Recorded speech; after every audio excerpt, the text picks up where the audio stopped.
Seja bem-vindo ao canal Expoentes da Fé Católica.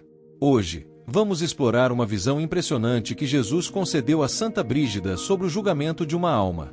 Você vai morrer e será julgado. Você irá para o céu, para o purgatório ou para o inferno. Tudo depende desse julgamento. Jesus mostrou a Santa Brígida como acontece o julgamento de uma alma. Santa Brígida viu que um demônio se apresentou no tribunal de Deus, tomando conta da alma de um defunto que tremia de medo. O demônio, então, dirigiu-se a Jesus e falou: Aqui está presa. Teu anjo da guarda e eu estávamos a seguir esta alma desde o seu nascimento até a sua morte.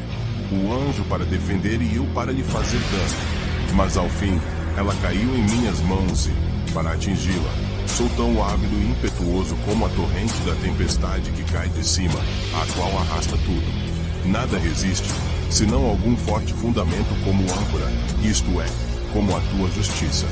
Como ainda nada foi decidido neste julgamento, eu não possuo esta alma com segurança. Por outro lado, a quero com tanto empenho como um animal esfomeado que comeria até seus próprios membros. Considerando que há um justo juiz no tocante a ela, aguardo justa sentença. Porque esta alma está em suas mãos. E por que te aproximaste mais dela do que o meu anjo? Porque seus pecados foram muito mais do que as suas boas obras. Tem um livro com a relação completa de seus pecados. Que nome tem esse livro? Seu nome é falta de obediência. E nesse livro há 7 divisões, como se fossem 7 livros. Cada uma das divisões tem 3 colunas e cada coluna tem mais de 1000 palavras. Diga-me os nomes desses livros. O nome do primeiro livro é Soberba e nele há 3 colunas. O segundo livro se refere à sua cobiça. O terceiro é sobre a inveja. O quarto livro é sobre a sua avareza. O quinto se refere à sua preguiça em todos os seus aspectos. O sexto livro é a cólera, que o fazia se irritar com muita facilidade. O sétimo livro era sua sexualidade. O juiz permaneceu em silêncio enquanto se aproximava a Mãe de Deus, que estava mais distante. Então Nossa Senhora disse: Quero disputar com esse demônio. Sobre a justiça, amadíssima Mãe, se não se nega a justiça ao demônio, como eu poderia negá-la a ti, que é minha Mãe e a Senhora dos Anjos? Tudo pode, tudo sabe em mim. Mas, não obstante, fale para que os outros saibam o amor que eu tenho por ti. Eu te ordeno, Pai da mentira, que me respondas a 3 perguntas. Ainda que não queiras e meu pedido te seja imposto à força, estás obrigado por justiça, pois sou a tua Senhora. Diga-me, conheces, por acaso, todos os pensamentos deste homem? Não. Fico conhecendo somente aqueles que posso julgar pelos comportamentos exteriores das pessoas e por sua disposição em praticá-los, assim como os pensamentos que eu mesmo sugiro em seu coração. Ainda que perdi minha dignidade angélica, pela habilidade de minha própria natureza me ficou tanta sagacidade que pela disposição das pessoas posso entender o estado de sua mente. Mas os seus bons pensamentos não podem ser conhecidos por mim. Diga-me, diabo, ainda que seja contra sua vontade, quem é que pode apagar a escrita em teu livro? Nada pode ser apagado nos livros, a não ser o amor de Deus. A pessoa que tiver Deus em seu coração, mesmo sendo um grande pecador, automaticamente apaga muita coisa que estava escrito a respeito dele.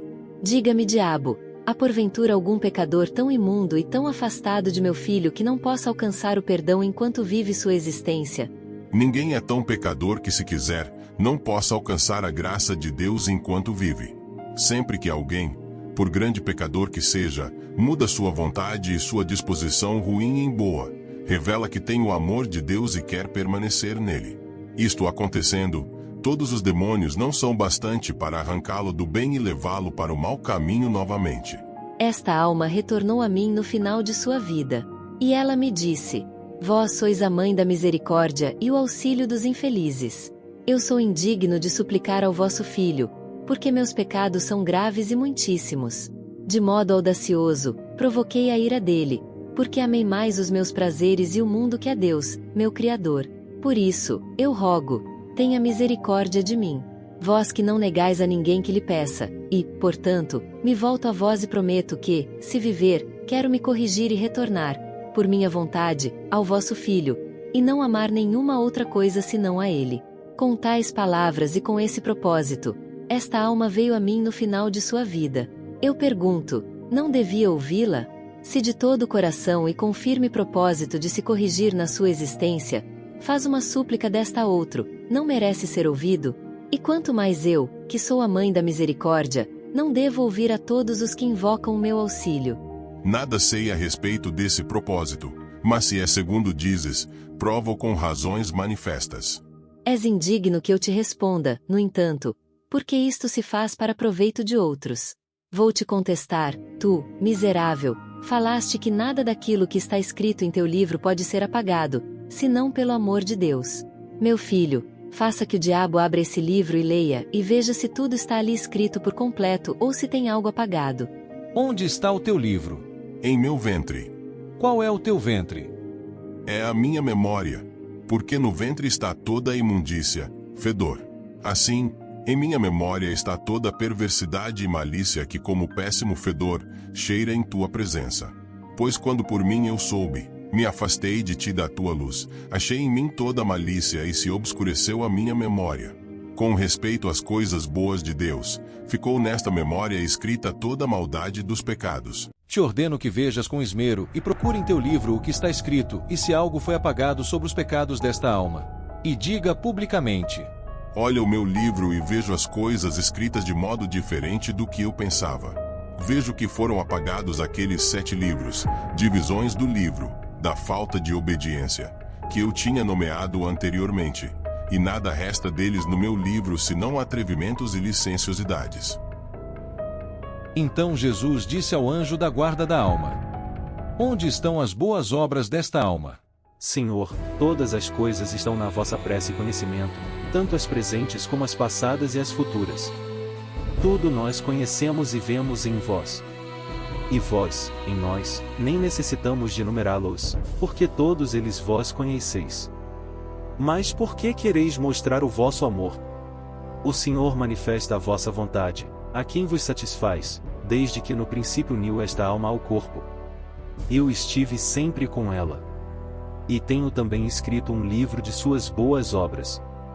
E se quiseres ver, este livro está em vosso poder. Não convém julgar, senão depois de ouvir e entender o bem e o mal, a fim de que tudo seja examinado cuidadosamente, para que a sentença proferida represente o equilíbrio da verdade e a justiça, seja para a vida ou para a morte. Meu livro é denominado Obediência, com o qual ele vos obedeceu, e nele estão as 7 colunas. A primeira coluna é o batismo, a segunda é sua abstinência, jejuando e se reprimindo das obras ilícitas, dos pecados, até no prazer da carne e nas tentações. A terceira coluna é a oração e o bom propósito que ele teve com respeito a vós. A quarta são seus bons feitos em esmolas e outras obras de misericórdia. A quinta é a esperança que ele tinha em vós, a sexta é a fé que ele teve como cristão. E a sétima coluna é o seu amor a Deus. Onde está o teu livro? Em vossa visão e amor, meu Senhor. A Virgem Maria disse ao diabo, em tom de repreensão: Como guardaste o teu livro e como se apagou o que nele estava escrito? Maldição em mim! Por que me enganaste? Então Jesus disse à sua mãe: Minha mãe, neste particular, a sentença te foi favorável e com justiça. Ganhaste essa alma. Perdi e fui vencido. Mas diga-me, juiz soberano, até quando posso ter esta alma por seus excessos e atrevimentos? Eu te manifestarei os livros, pois estão abertos e lidos. Mas me diga, ó diabo, ainda que eu saiba de tudo, a justiça sobre esta alma deve permitir que ela entre no céu ou não? Concedo-te agora que vejas e conheças a verdade da justiça. A justiça é clara. Se alguém morrer sem pecado mortal, não tomará as dores do inferno. E quem tem o amor de Deus, por direito, pode entrar no céu, após se purificar dos seus pecados no purgatório. Concedo-te agora que vejas e conheças a verdade da justiça. Já que te abri ao entendimento e te permiti ver a luz da verdade e da justiça, me diga, para que o ouça quem eu quero, qual deve ser a sentença desta alma? Que ela se purifique de tal modo que nela não fique uma única mancha. Porque, ainda que por justiça ela te tenha sido adjudicada, continua imunda e não pode chegar a ti sem antes se purificar. E agora, como tu, ó juiz, me perguntaste, eu também lhe pergunto, como deve ela se purificar? Mando-te, ó diabo, que não entres nela nem a absorvas em ti.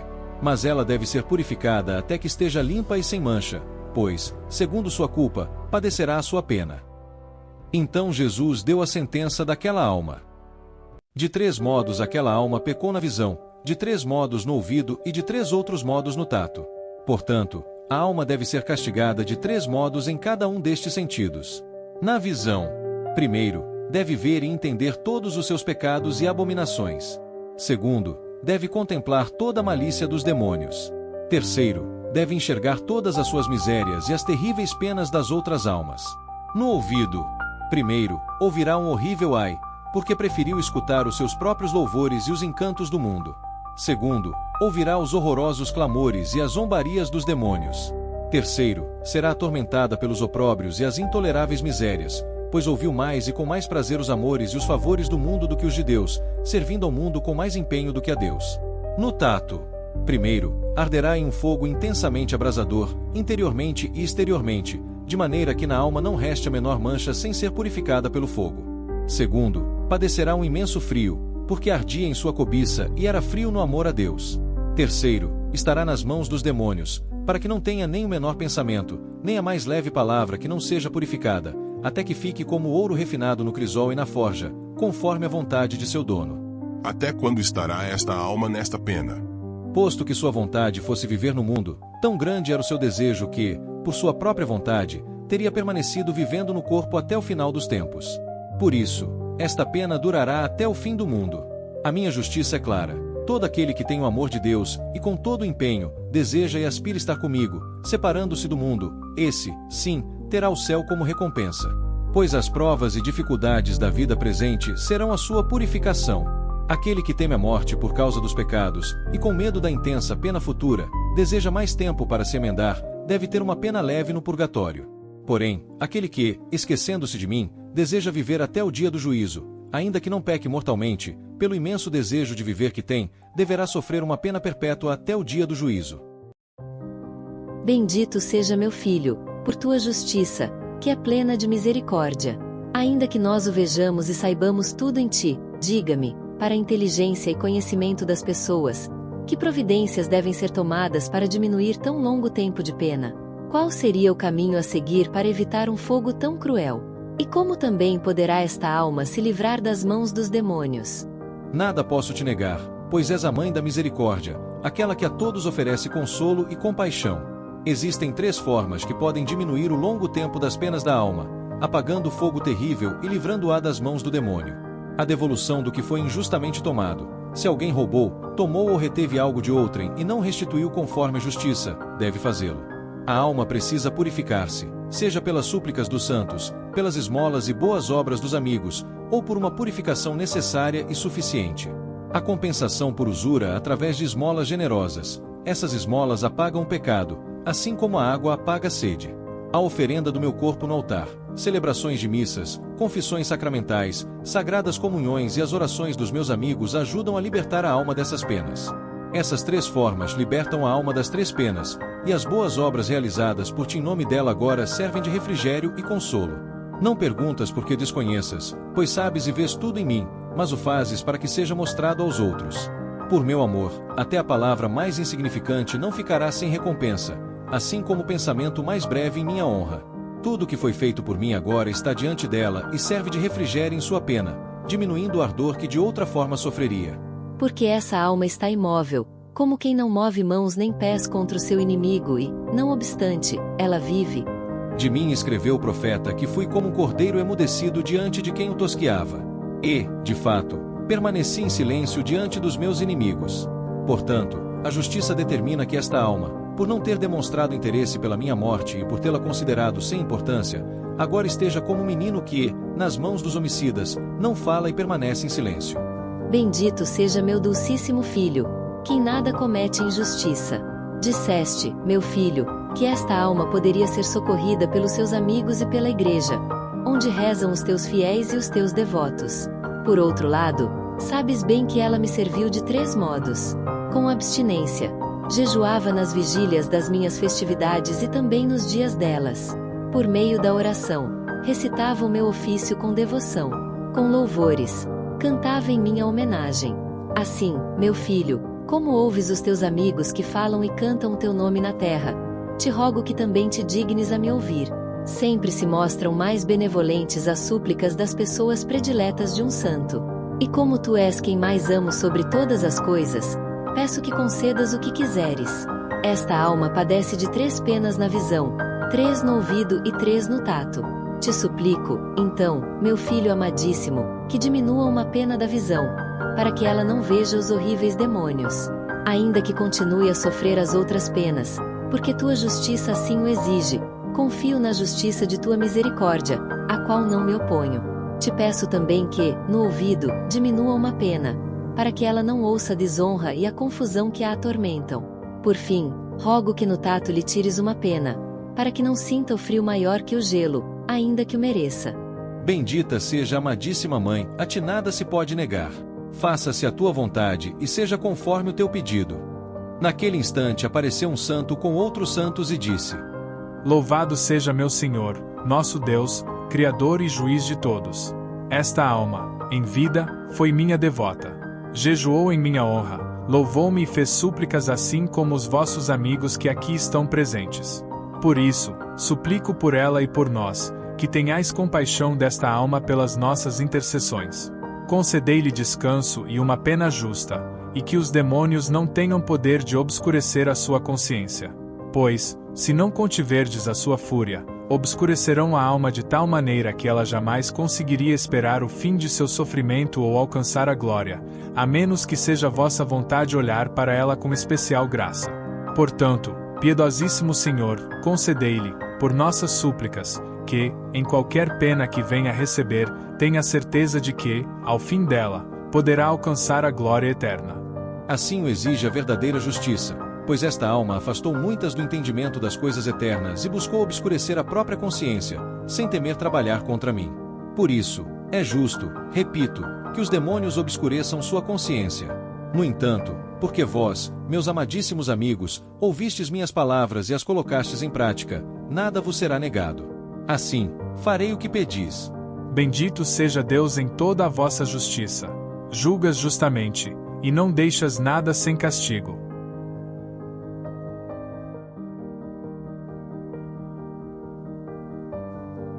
Esta é a visão que Jesus revelou a Santa Brígida.